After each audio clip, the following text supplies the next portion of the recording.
세상을 보는 따뜻한 시선 정용실의 뉴스 브런치.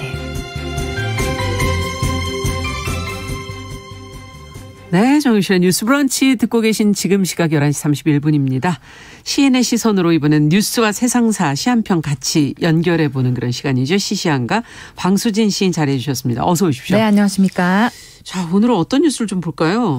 네, 아나운서님께서 이제 보면 되셨는데 뭐 이렇게 꽃놀이 한번 가셨나요? 저희 뭐 KBS 근처가 뭐 벚꽃이 축제를 벌이는 곳인데 그러니까요. 뭐 어딜 갑니까? 출근길이 바로 뭐 꽃놀이 길이 아닐까. 출퇴근길이 네. 꽃놀이 길. 점심시간에도 사실 저희 계속 그 밥 먹고 왔다 갔다 할 때 이 공간에 여기 정말 있죠. 정말 좋은 회사군요. 아, 요때만 좋아요. 네.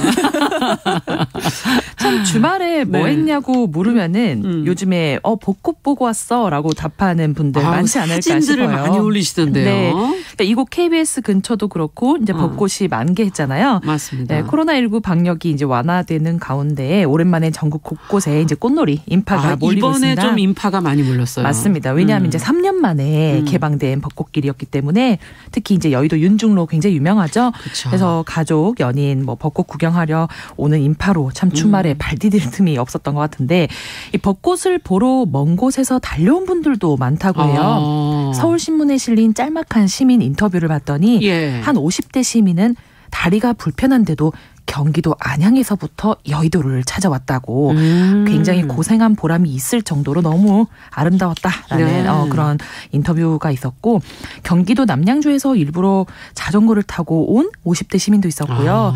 몸이 좀 불편해도 아파도 이제 집이 멀어도 좀 무리해서 오랜만에 이 꽃길을 찾아가고 싶은 그 마음 참 다들 공감하실 것 같습니다. 꽃을 보고 싶죠, 봄이면은. 보고 싶다는 그 마음 다들 이해하실 것 같은데 뉴스들을 살펴보니까 서울 송파구 석촌호수 뭐 인천 대공 같은 곳도 여의도 못지않게 북적였고 강원도 경포호수를 비롯한 비수도권 지역의 관광지들도 맞아요. 벚꽃 보러 나온 사람들로 오랜만에 참 활기를 띄었다고 하는데요. 네. 코로나19 때문에 아직 조심스럽긴 하지만 그래도 예전의 일상의 즐거움을 다시 찾아가는 사람들의 어떤 표정과 에너지를 오랜만에 볼 수 있어서 참 반가운 시간이 아니었나 싶습니다. 네, 아주 그냥 화사하게 피기 때문에 봄에 정말 보고 나면 기분도 참 좋고 주말에 어떻게 방 시인도 갔다 오셨을 거 아니에요?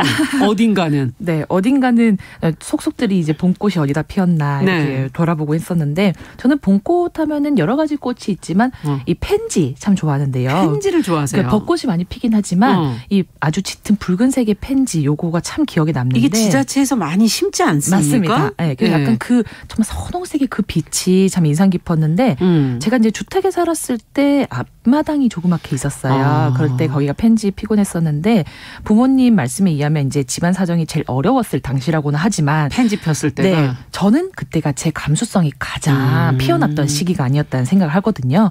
부모님께서 맞벌이 하시느라고 자리를 비우시면은 이제 그 꽃을 벗삼아 놀기도 하고 꽃을 보면서 이런저런 생각도 하고 참 제 나름의 세계관이 그때 좀 정립되지 않았나 싶어서 저한테는 봄꽃 하면 오히려 벚꽃보다는 펜지가 생각나는 편입니다. 이야, 이건 좀 특이하기도 하고 또 이 시인이 되는 과정이라는 게 이런 과정이 필요한 거군요. 그러면 방시인이 아는, 나만 아는 벚꽃 명소 이런 게 있습니까 혹시? 네, 벚꽃 명소는 제 마음속에 한 두 군데 정도가 딱 떠오르는데 첫 번째는 제 모교를 떠올리게 돼요. 그래서 경희대 서울 캠퍼스가 참 벚꽃 명소로 유명하기도 한데 벚꽃이 많나요? 경희대 파전골목으로 아시는 분들이 더 많아요. 파전골목? 네, 파전이 쫙 늘어져 있는 파전 막걸리 골목으로 유명한데 사실 더 유명한 건 경희대 캠퍼스 안에 그 벚꽃 거리가 굉장히 예쁩니다. 그래서 본관 앞에 분수대 양 옆으로 쫙 벚꽃들이 펼쳐졌는데 그 평화의 전당으로 올라가는 헐떡곡의 양쪽으로 핀 벚꽃에 정말 학창 시절에는 그 벚꽃 보고 싶어서 수업을 정말 많이 빼먹었어요. 참 재밌는 게 핑계 대시기는 참 재밌는 게 제가 그 졸업한 국문과 선생님께서는 이제 아이들이 벚꽃 보면서 이제 막 마음이 해서 집중을 못하고 자꾸 벚꽃만 이렇게 쳐다보고 하니까. 밖에를 자꾸 보게 되죠. 수업을 안 듣고. 막 혼내시는 게 아니라 야, 봐라. 벚꽃이 밖에 저렇게 폈는데 수업이 강의실에서 뭐 이렇게 책 들여보는 게 무슨 공부냐. 당장 나가서 벚꽃을 느껴라. 이래가지고 오히려 쫓아내셨는데 그래서 이제 수업 빼먹고 본관 앞 잔디밭에 돗자리 펴놓고 참 맛있는 거 먹으면서 야, 이게 수업이다 이러면서 친구들끼리 놀았던 그 기억이 참 나고요. 저만 아는 비밀 장소 하나 말씀드리자면 어디입니까? 저희 집 앞 도로변입니다. 집 앞도 집이 어딘지 알아야 뭘 집 앞도. 제가 이제 그 어떤 네. 그것 때문에 정보 노출 때문에 제가 정확하게는 말씀 못 드리겠지만 대충은 이제 마포구 안에 있는 어떤 동네인데 요 3년이 넘었어요. 제가 이사 온 지. 근데 네. 그전에는 벚꽃 보러 당연히 여의도 가야 된다고 생각했는데 그렇죠. 저희 집 앞 도로변을 보자마자 여의도가 아니라 여기다. 저만 아는 줄 알았는데 이게 소문이 퍼진 건지 주말 동안 참 거의 여의도 공원 방불케 할 만큼 인파가 몰렸더라고요. 그러니까 주말에 찾아와서 뭐 사람들은 한 번 보겠지만 저 역시도 아나운서님처럼 출근할 때 퇴근할 때 매일 2번씩 보니까 집 앞이니까. 네, 참 좋더라고요. 네. 정말 봄 되면은 꽃이 피고 이거를 또 보러 가는 게 너무나 자연스러운 일이고 또 하나의 작은 기쁨 같은 건데 이 꽃 보러 찾으러 가는 이 사람의 마음은 어떤 마음일까요? 참 그 말씀 주셨던 게 너무 반가운 게 그래서 꽃 피면 봄이고 또 봄 되면 꽃 보러 가야 된다 이런 얘기를 참 하는데 이 아나운서님께서는 봄이라는 말이 어디서 왔는지 혹시 들어본 적 있으세요?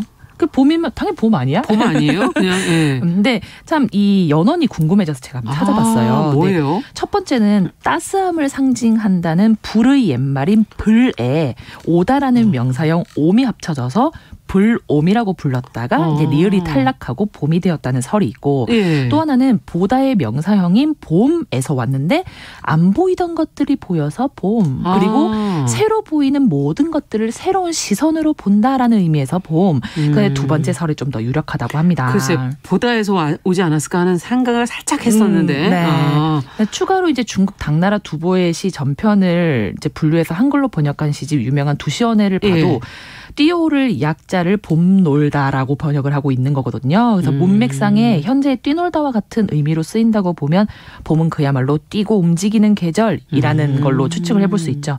여러 의견 종합해 보면 봄은 따뜻해져서 사물들이 뛰고 움직이기 시작해서 새롭게 바라보는 계절이라는 의미를 담고 있는데 아마 꽃 보러 가는 사람들의 마음엔 이렇게 새롭게 세상을 바라보고 싶다라는 자연스러운 욕구가 좀 있지 않을까 해요. 추위와 움츠림 속에서 좁히고 좀 갇혀져 있던 세상 그 바라보는 시야가 봄을 맞이하면서 비로소 넓어지고 확장되는 느낌인 거죠.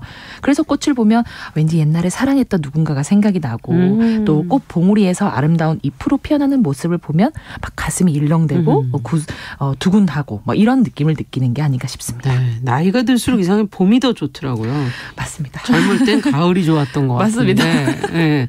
이제는 이렇게 생명력이 막 시작되는 그런 느낌이 참 좋은 것 같은데 벚꽃길에서 뭐 예쁜 게 당연히 뭐 벚꽃이겠지만 어떨 때는 사진 찍고 미소 짓고 있는 사람의 얼굴이 더 좋을 때가 더 예쁘다는 생각이 들 때가 있기도 하고. 맞습니다. 이 꽃송이를 이렇게들 좋아하시나 이런 생각도 해보게 되고. 맞습니다. 저는 우리를 둘러싼 주변 조건의 상황을 자신의 기쁨과 행복으로 치환시켜서 누릴 줄 아는 이 인간의 모습이 아름답다. 이렇게 제가 보는데 그런 모습을 보면서 제가 이걸 떠올렸어요. 그 네덜란드 역사학자인 요한 하위징하가 쓴 호모 루덴스라는 책에서 처음 사용된 유희하는 인간이란 뜻의 호모 루덴스라는 단어가 있습니다. 네. 여기 하위징하가 말하기는 인간의 본원적 특징이 사유와 노동이 아니라 놀이이자 이제 인류가 즐기는 이런 유희에서 비롯됐는데 인간이 다른 동물과 다른 특징 역시도 이 유희를 즐긴다는 것에 있다라고 그렇죠. 주장을 하는데요. 네. 꽃을 보는 행위를 그냥 꽃이구나, 꽃을 보는구나가 아니라 꽃놀이라고 하잖아요. 맞아요. 꽃을 보고 우리가 그 꽃의 대상을 통해서 행복을 느끼고 아름다움을 보고 감탄하는 행위를 한다는 건데 그렇죠. 이 자체가 사실 놀이에 가깝다라고 저는 보고 꽃놀이를 비롯해서 다양한 방식으로 대상을 두고 유의를 즐기는 인간의 모습이 어쩌면 인간이 가진 가장 독특한 지점이자 인간을 가장 인간답게 만들어주는 지점이자 가장 아름다운 지점이다. 그러네요. 라고 저는 좀 생각이 들어요. 다른 동물들이 꽃을 보면서 이렇게 유의를 하진 않잖아요. 맞습니다. 이 아름다운 꽃을 두고 내 마음까지 즐기고 싶구나라고 생각하는 거는 사실 좀 차원이 다른 문제죠. 그래서 아름다움을 즐길 줄 아는 것과 아름다움을 발견할 줄 아는 것 그리고 그 마음을 충분히 누리고자 하는 이 마음 모두가 인간이 참으로 아름다운 존재라는 것을 증명하는 것이 아닐까라는 생각이 듭니다. 사실 꽃이라는 것이 다른 것보다도 가장 문학과 좀 연결성이 있는 것 같고 특히 시하고의 연관성 또 꽃마다 붙어있는 이 꽃말만 봐도 함축적인 의미가 꽃 안에 또 있는 것 같기도 하고 방수진 시인에게 꽃이란? 네. 저에게 꽃이란 네. 꽃을 저도 그렇게 좋아하는 사람은 아니었다라고 저는 생각을 합니다. 스스로는. 그런데 이 꽃이라는 게 다름 아니라 한시성이 있잖아요. 사실 꺾어버린 순간부터 언젠가는 시들어버리니까 그렇죠. 예전엔 쓸모없는 거라고 생각을 했어요. 그런데 생각이 바뀌게 된 게 중국 유학 시절부터였는데 그때 제가 영감을 받아서 쓴 짧은 시구가 있더라고요. 그걸 간단히 좀 소개를 해드리면 이해를 좀 도울 수 있을 것 같아요. 나는 원래 꽃을 그리 좋아하는 사람은 아니었다. 피자마자 시들어버리는 꽃. 참 쓸모없지 않은가. 하지만 왜인지 모르지만 상해에 온 이후로 꽃이 좋아졌다. 왜냐하면 꽃을 통해서 깨달았기 때문이다. 꽃과 우리의 생이 크게 다르지 않다는 것을. 꽃도 세상도 사실은 이 의미 없음으로 가득 찬 의미 있음, 쓸모 없음으로 가득 찬 쓸모 있음과 다르지 않다라는 생각이 들었다. 우리는 그저 이러한 쓸모 없음과 쓸모 있음, 의미 있음과 의미 없음의 어떤 찰나의 반복 속에서 살아가고 있는 건 아닐까? 쓸모 없음과 쓸모 있음은 원래 같은 말일지도 모르겠다. 의미 없음은 뒤집어 보면 의미의 충만함이지 않을까. 그래서 나는 이렇게 역설로 가득 찬 꽃을 사랑할 수밖에 없다라는 구절을 제가 썼었던 것 같아요. 이야, 이건 뭐 거의 뭐 노자의 도덕경을 읽는 것 같은데. 그래서 제가 참 그 꽃을 통해서 그런 걸 느끼면서 그 이후로는 선물 1순위가 꽃이에요. 저는 누가 꽃 선물 준다면 꽃을 주세요라고 얘기하게 됐어요. 말을 할 정도로 좋아하시게 됐군요.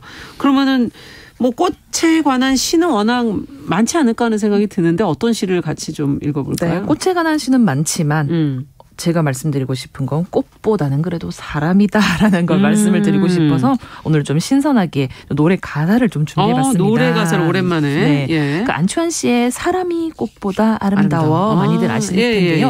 이 가사가 사실 원래는 시입니다. 정지원 시인의 동명의 시에 멜로디를 붙인 건데 안치환 씨의 노래가 워낙 유명해서 노래로 알고 계신 분들이 더 많을 것 같아요. 그래서 일부 낭독하고 마저 말씀 나누도록 하겠습니다.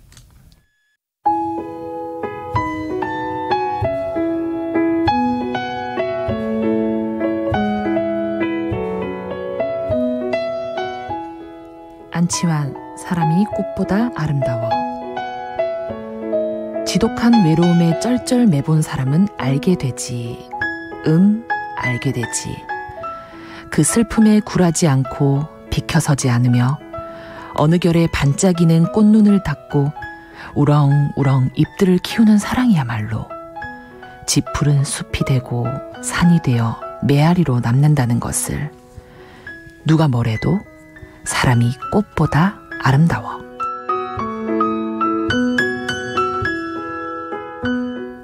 네, 사람이 꽃보다 아름다워. 정지원 시인의 시를 오늘은 안치환 가수의 노래를 떠올리면서 가사로 해서 한번 가사로 다시 한번 생각해 봤습니다. 예. 네, 이제 봄이 되면 피는 꽃들, 그 꽃들을 보며 좀 즐거워하는 사람들의 모습에 대해서 말씀을 나눠봤는데 그 봄에 피는 꽃들도 아름답고 날씨도 평화롭지만 무엇보다 봄을 잊지 않는 사람들, 꽃의 아름다움을 놓치지 않는 사람들. 우리 사람들의 마음이 무엇보다 아름답지 않나 생각해보게 됩니다. 인생이 참 그렇잖아요. 항상 좋은 일만 있지도 않고 슬픔과 절망, 고통에 시달리기도 하는데 그럼에도 불구하고 굴복하지 않고 또다시 봄을 기다리고 희망을 믿고 맞아요. 또 우리 앞에 도래한 아름다움을 반갑게 맞아주는 우리네 마음씨야말로 그 무엇보다 아름다운 재산이 아닐까 싶습니다. 이 재산은 우리가 끝까지 지켜나가면 참 좋을 것 같고요. 그 안치환 씨께서도 그래서 뭐 사람이 꽃보다 아름다워라고 이렇게 노래를 부른 게 아닌가 싶은데 보이지 않았던 것이 보여서 봄. 새로운 것을 새로운 시선으로 본다고 해서 봄이라고 하니까요. 비록 코로나, 경제 위기 등 다양한 악조건 속에서 힘들어했던 우리가 있었지만 그럼에도 불구하고 다시 봄이니까요. 다 잊고 모든 것을 새롭게 보라라고 해서 봄이 찾아온 게 아닌가 싶어요.